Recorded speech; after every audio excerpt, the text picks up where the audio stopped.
حامد رخو ببین. عجب ماهی تنوری شده. به به. بچه‌ها این پست رو حتما سیو داشته باشین، بریم ببینیمش.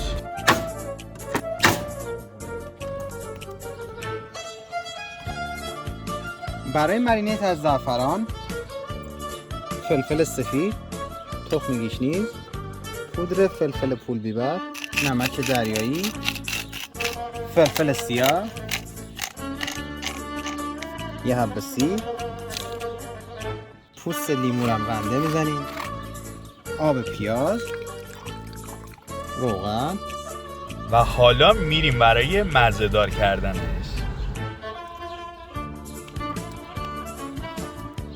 خب بریم سراغ اصل مطلب که اینجا قراره درست شه.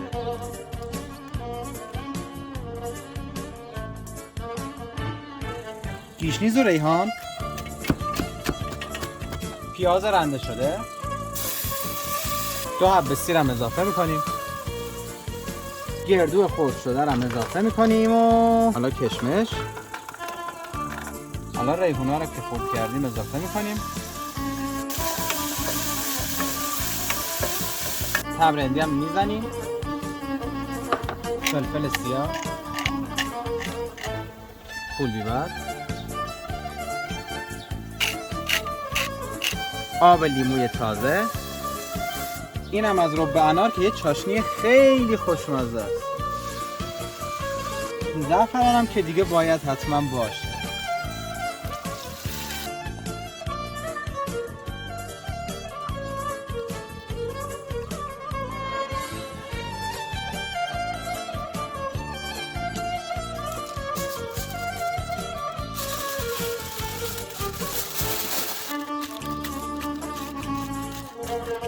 و حالا میره داخل باربیکیو.